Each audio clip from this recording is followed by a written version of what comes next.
Hello, everyone. Welcome to today's show. I am excited to have you back, Lanna Davis. You are someone I've been following on Instagram for a really long time, and I found you kind of at the beginning, and now everything is bigger and just really extraordinary in how you've built your following and built your Instagram account, and how much fun it is to follow everything that you're doing. So thanks for being here. I'm so excited to be back to catch up. It's been a while. Well, we hear the ducks in the background. So Yes. Let's just refresh the audience's memory. You are someone who started an Instagram account based on the property that you have outside of Dallas, Fort Worth, several acres where you're building the big house, you call it. And then you had a little house or a kind of like a shed sort of thing that you refurbished as where you're the little house you're going to live for now. Yeah, you're building. It's about 700 square feet, and we renovated it to be living in for the past 2 years while we've been building. So it's been fun. So your new house will be 10 times as big. So pretty much. And I don't know what I'm going to do with all the elbow space. So we've gotten used to the smaller. So it's been fun. Yeah, you'll fill it up. Okay. So then I met you about the time of your chicken coop, which is the magnolia of all chicken coops I've ever seen in my life. And I know a lot of people who follow you have tried to do something similar, and you do this full time, pretty much all the things that you're doing and all the things that you're sharing. And now Instagram is your full-time gig. Yes, I am extremely blessed to be able to be making money off of Instagram and being able to be here and building up our life full time. So I really enjoy it, and it's fun to do something that I love as my job. So. Well, we should also tell people the reason that you're near the chicken coop and in the greenhouse is because you have no Wi-Fi. You had a flood in the little house, which we'll get to. Your big house isn't quite done. Yes. I have a bet in on how long it's going to take to get your pool filled. I said 4 days. We'll get to that later. So there's lots to cover, but thank you for being here. This is going to be so much fun. I'm really excited. Okay. So I had you on over a year ago, and you had about 10,000 followers, I think. Mm-hmm. And when I say followers, you're building a brand, and you're sharing a lot of your life in the building. And just tell us a little bit about how that got started. And was that your goal, to become a full-time influencer on Instagram? Yeah, it never was my goal. When we bought the property, we bought it right before COVID hit. And we moved cities, we moved to this property kind of on the spur of a notice kind of thing. And we spent all of COVID really working on this property. And so I made the Instagram account and a Facebook account mainly to share with our family and friends kind of what the heck we were doing, because they weren't seeing much of us, and they could never get a hold of us, and because we were always working out here. And so it just kind of kept building and building. And I really just kind of fell in love with being able to share our life. And I feel like a lot of people, I've heard anyways from a lot of people, that they get a lot of inspiration and joy from the content that I share. And I love that I'm able to make people happy and people smile throughout their days, and show them that kind of more of a real time of projects, because things don't always happen overnight, and it's often messy, and it's not always glamorous. And the things we've built are glamorous, but the things and the steps that we've taken to get there have taken us a lot of work and a lot of time to do so. Well, and you do so much of the work yourself. Now, your husband's a full-time, he's a builder as he works in his career. Yes. And you have a lot of projects going every day, pretty much every day. And then he'll usually come home and do whatever you're needing of that extra person to help you with whatever project you're working on. And when we met you, you had built the chicken coop. And then really when things started taking off, it seems to me, just as someone who follows you regularly, was when you built the greenhouse, which you're in now. Yes. And tell us a little bit about the greenhouse. And I know that was always part of your plan, but where did you get your inspiration from when, there's so many people following you for inspiration? Yeah, so our greenhouse is made completely out of salvaged windows. I've collected them over the past couple of years, and I really got that inspiration because my mom she built up a repurposed salvaged window greenhouse too. And I've always loved her creativity and her skill. And so I pulled a lot for the structure from hers. And I'm always on Pinterest looking for things that inspire me. I get inspiration from travels, and so I loved that I was able to use all of these old things, make something new, and then add a little bit of fun twist with having some pink pavers in here, some fun colors, and all of the green. It's kind of my she shed of greenhouses because it's a multi-purpose place. It's not just for the plants, it's also for me. So Well, and who would have thought that pink pavers would be so controversial? pink pavers are very controversial, apparently. So that is actually where I got a lot of attention on Instagram that I wasn't really prepared for, but it was a reel that I shared, and it was where I was staining these Facebook pavers that I got for like 10 cents a paver. Like we really were trying to stick to a budget on it. And I knew that I wanted to make them a pinkish red because I had found this picture on Pinterest of this front porch that was beautiful pink pavers and beautiful bricks. And I wasn't going to spend the money on those pink pavers. So I was like, you know what, we're going to try and make them myself. And the internet lost its mind for a little bit. And I had a lot of positive feedback and a lot of negative feedback, which I kind of never anticipated to get because I was just staining my pavers pink. So Well, and you had, okay, so when I saw that, you did a really cute reel that had the dirt and wiping off to the pavers, and it was, I think you were thanking people for the 25,000 followers. And just as for people who, there's the ducks in the back, for people who don't know how it works to earn a living at Instagram, isn't there some kind of different thresholds of followers that make it more possible for you to have those partners and income streams? absolutely. It's definitely a lot of partnerships and brands and companies look at your following and how your following interacts with you. So it's not always just about the number, but it's about how you keep them engaged and how much people want to be there and how likely they are to visit your page every day. And so the fact that I'm able to accrue more and more followers opens up more opportunities for me to be able to get paid and continue to keep sharing all of this content and this life that we are building up. So you had 25,000 followers. You did a reel to say thank you. And then you suddenly had, like, within a day or two, twice that. Yes, it jumped almost within I would say like I really got a jump of 25,000 followers over the span of 7 days. So it was like 25, and the next thing I knew it was 50, and then it grew from there into 80, and then 100 now. And it was really overwhelming at first because I had just said I didn't anticipate going into this to become an influencer or a content creator full time. That was not my intention. I was just doing things that we already are doing and that we love, sharing things that we love. And so to get all of that attention all at once was a little overwhelming. But it definitely has been a fun journey learning how to adapt to it all. Well, one of the things too that I think is so good about following your account is that you show up exactly like a person would show up if they were going to be building a greenhouse all day or digging fence posts, digging holes for the fence posts, whatever. You come with your, messy bun and your tank top and shorts. You're in Texas, so it's hot, it's cold, it's, you don't know what the weather's going to be from day to day. I lived there for many years. We would just open the window to decide what to wear that day, even in the winter, sometimes in the summer if there's a cold front. So you're dealing with the elements and you're always creating content. Do you plan your day based on how you're going to gather that content, or how does that work?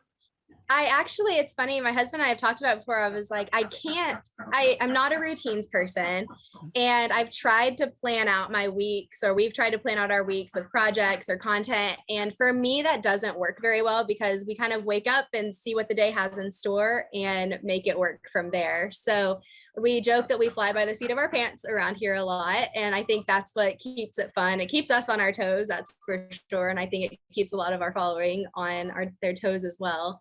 So, which I feel a little bad because we're jumping from one project to the next, especially right now. We have like 3 different things going on all at one time, but it's definitely fun and we enjoy it. And your husband seems incredibly supportive, and he's in a lot of the reels and stuff doing work. I wondered, I was thinking about it the other day when you and I were preparing for our interview. I was thinking, I wonder what he thinks of all this. Who would have thought that this would become something that you do as a job, because you're, like you said, you're doing the work anyway. So the whole thing about figuring out, do what you love and figure out how to get paid for it and still love it. That this is a perfect example of that. Yes, I am so incredibly blessed to have a husband who supports, and he's always willing to be in a video. He is so flexible. Oh, the ducks are chiming in some. Oh gosh. Okay, let's take a quick break, and when we come back, we'll talk a little bit more. We'll quiet the ducks down.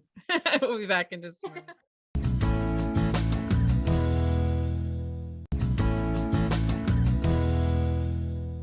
We are back, and I'm talking with Lanna Davis. She is the curator of the Roosting Place on Instagram. Would you call yourself a curator? I think that would be a good title for it, because I don't love the term influencer because I feel like it has such a weird connotation with most people. So yeah, curator, content creator, just living my life kind of person. Well, like I've said to you before, what I love, we'll let people know that you're in your greenhouse and you have deliveries coming. So we might hear the beeping, the back and forth, and you've got the ducks nearby in their chicken coop, and all of the things that are going on. So, and you're using your mobile Wi-Fi because you don't have Wi-Fi because the little house flooded while you're building the big house. Yeah. So the little house was your intended place to live until that big house was done. But talk about having to roll with things and just kind of be okay with whatever the day's schedule is. You had a major flood in the little house that set you back in time on a whole lot of things, because when you're dealing with the flood, you're not doing the other projects that you had planned. But that's kind of what we've come to expect when following you, is you just never know. You never know. Life's like a box of chocolates, right? So yeah, when the house flooded, the little house flooded, it really threw a wrench in a lot of our plans, because we still have this timeline that we need to hit for the big house and the completion date, because we're battling all of the interest rates and all of our mortgage and stuff that a lot of people are also facing. And so the sooner we can get in, the sooner that we can lock in that rate. And so when the house flooded that we're living in currently, we kind of had to get everything in gear and work on two things at once. We had to rip out all of the existing things that we had just renovated on that house, which was really emotional and it was really hard, while also keeping progress at the big house going. And so we were having to kind of be in two places at once a lot. And so we moved out of the little house recently, temporarily, into a bedroom at the big house, just so all of the construction at the little house can be done. And we're actually thankfully moving back into the little house for a couple of weeks while we finished up the big house again. So we are just bouncing around constantly here, and I could not plan that if I tried. Now let's think about then too, when we talk about the big house. So the little house is 700 square feet. The big house is 10,000 or 7,000 square feet. So 10 times bigger than the space you're in now. And you thought of everything. I feel you thought of everything. I watched you tiling the dog's bath, and that is a great thing to think of when you're building a house. But does it help too that your husband's a builder and you guys can kind of think about what houses need when that's going to be your forever house? That's your plan anyway. Yeah, it definitely does help. It definitely does help, but it's funny though, because it's my husband and my father-in-law who own a business together, and they don't do a ton of new builds. And so I kind of begged and pleaded them to build this house for me. And we've all learned a lot. We've gone through some growing pains with it, because their main was renovations. And so it's a whole new ball game when you're building from the ground up. And we've all had a mostly pleasant experience with it, but we try to go through each space and think, how will I use this 10, 15, 20 years from now? We've added in some wiring for additional things for once we have kids, and as we watch our family grow. And so I know that we've missed things. I mean, I think everybody misses things when they're building. They look back, they're like, oh man, I wish I would have done that. But we really try to pay close attention to things that we like when we travel or in places that we stay. And we've collected a lot of ideas from those kinds of things as well. Well, one of the things I wanted to point out, so behind you, this is your greenhouse, and that's what I would expect to see. Anyone who follows you is a mood board that explains, your process and what you chose and where, maybe even where you bought it. But that's a lot of work when you put something together, and you're doing that for the big house pretty much in every room. You go through and you ask our advice about, sofas and different things like that, but then you'll have it all kind of designed and you'll pick all these different items, and those mood boards must take a long time. The mood boards definitely at the beginning took a long time, but I really use them not only for a tool for other people to be able to see my visions, but I use them a lot for me. It helps. I'm super visual. And so it helps me feel confident in my design choices and my furniture purchases. Because these things aren't cheap. It's difficult to return things. I'm really bad at ordering and I'm like, oh, I'll send it back. And I never do. And so with things like furniture or rugs, I don't want to have a collection of things that I don't use and just waste my money on. So the mood boards really do, while they do take some time, they're 100% worth it in my book.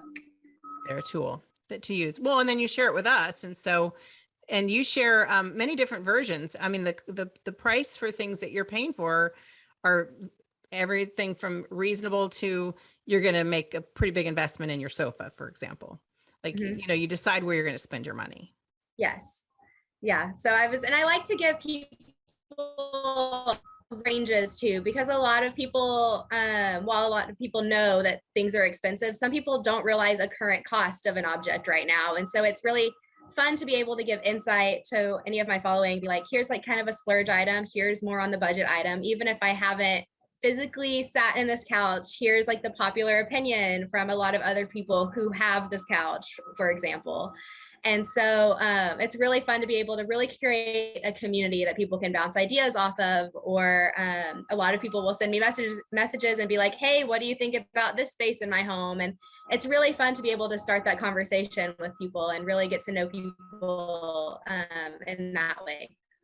And you're really good too at getting back to people. I, you know, you and I have each other's phone numbers as well. I was pretty smart, I'd say in the beginning. I said, I need your number because I could get lost in your direct messages for sure. But you are good about getting back to people and having that interaction. But if you look at it like a job, you know, if you get a phone call, you answer it. If you get an email, you reply to it. So if you look at it that way, it is just part of the time management of your day.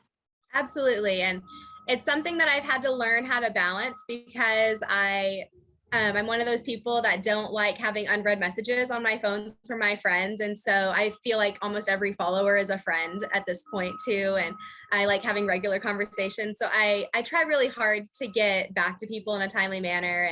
And I really had to learn how to kind of clock out sometimes, because I'm on my phone as a business and as a personal use. And so I've had to really work on that kind of clocking out aspect, and then working again in the morning, which it's been a lesson to learn, but I think I've got the hang of it now, and I'm still able to have all those great conversations with people. Well, the other one part I wanted to talk about as well is the pool that you've built. It's quite beautiful. And you suddenly had to meet a requirement for inspection with the fence, the post that the fence that had to be built. And so you had to do that literally over the weekend. And we're seeing now how much work that was for you, showing the clip here. And then filling up the pool. So you put out a thing for us to vote to see how long it was going to take for the pool to fill up. And I said 4 days. I didn't give hours. It just said 4 days. And I think I might be right. You wouldn't think, but like you said, I mean, you're filling it up with one little hose. Yes, it's one little hose. And I think you are going to be extremely close in your guess, because it's taken, my guess was like 27 hours, and that's already been blown out of the roof. We're on day 3 now. And so while we're getting very close, I think 4 days is reasonable, because we don't have the main water line hooked up to the big house yet. And so we are filling off of one hose off of a very long run. So the pressure is there, but the output is not. So it is just taken some time, and is teasing everybody in the process, myself included. So I'm like, do I get a coffee? Do I get a Starbucks or something if I'm right? Okay, because you do that sometimes. You'll give us stuff. But let's take a break, and when we come back, let's finish up and talk specifically about the big house.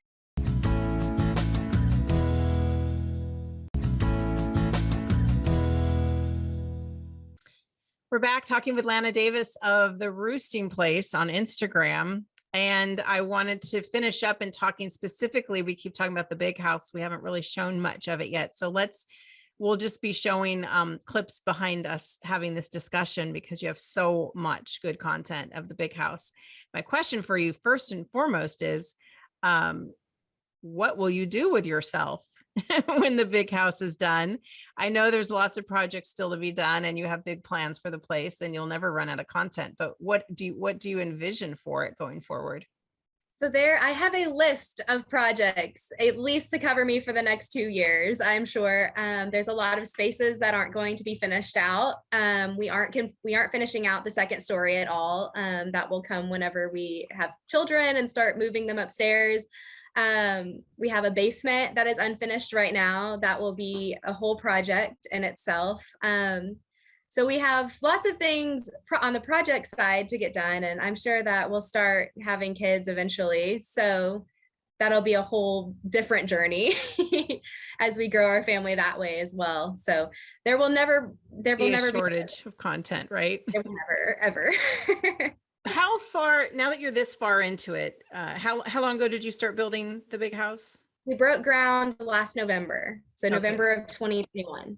Okay. And how close to what you imagined it would be, just even in terms of the everydayness of the workload and the projects that you have going on, like the greenhouse or the chicken coop, or, you know, you introducing us to your llamas? That was a big tease, us trying to figure out what those animals were going to be.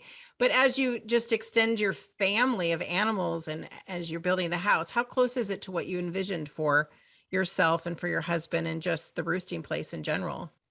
It's definitely been a lot more than I think we initially foresaw. And there was no way, I mean, there was a way if we had other jobs, full-time jobs, that we still could have done it, but it definitely would have added a whole other layer of complexity. And so while it has been a lot and trying to juggle everything all at once, we've really enjoyed it. And it's really fun to be able to wake up and just work on this life that we're creating and look back even and see how far we've already come. That's the other thing, is you'll have these pictures and these videos for all of your life, for your children and their children and their children to see of what you've built there, because you plan to live your lives out on this property in that house with your family. I am never leaving. We joke, I will die in that house. Well, hopefully like 100 years from now, that'll be what happens, that you get to be there with all the work that you've put in. What advice do you give for anyone who's watching who has an idea or has the ability to brand what they're doing in their work or in their life? How do you even get started? It might be like the advice I give when people say, well, how do you become a writer? Well, you write. So is it kind of the same thing? You just have to get started. I mean, you weren't trying to build a brand at the time. No, just start filming, start taking photos, even if it's just for yourself. You never know out there who's in the same boat as you or who wants to be inspired by you. And I think it's really fun that the internet is able to connect us all in that way. It's so easy to find people, your kind of people. And if you build it, they will come, and there will always be someone out there that's wanting to see what you have to offer. When you put something together, how do you decide what's going to be a picture and what's going to be a reel and what's going to stick around on your stories for just the day? How do you decide all of that? My stories are really just, I view it as just hanging out. And so it's very much the casual content. It is like, if you were over here at my house hanging out, this is what we would be doing. And I try to include people in that because that's the real part of life. And then the feed that you have or the reels are a little bit more of that fairy tale aspect, because a lot of times we highlight what we want people to see. And so that's why I'm always on in stories daily, if I can be, just to show that, yes, like the reels and the photographs are beautiful, but like, here's all the work that goes in behind it. Here's my sweaty face and my big bun and my, yes, exactly. Well, like, just keep keeping it real. That's just keep keeping it real. And then you can just come back year after year on the show and update us, because you will still continue to have so much content. And I will make an effort next time in Texas, as when there isn't an ice storm, to come up and see you up in northern Texas, because I couldn't last time with the ice storm and all. But don't need to. We'll have plenty of space. So. Yes, you will. Well, thank you so much. Take good care. Thank you. You too.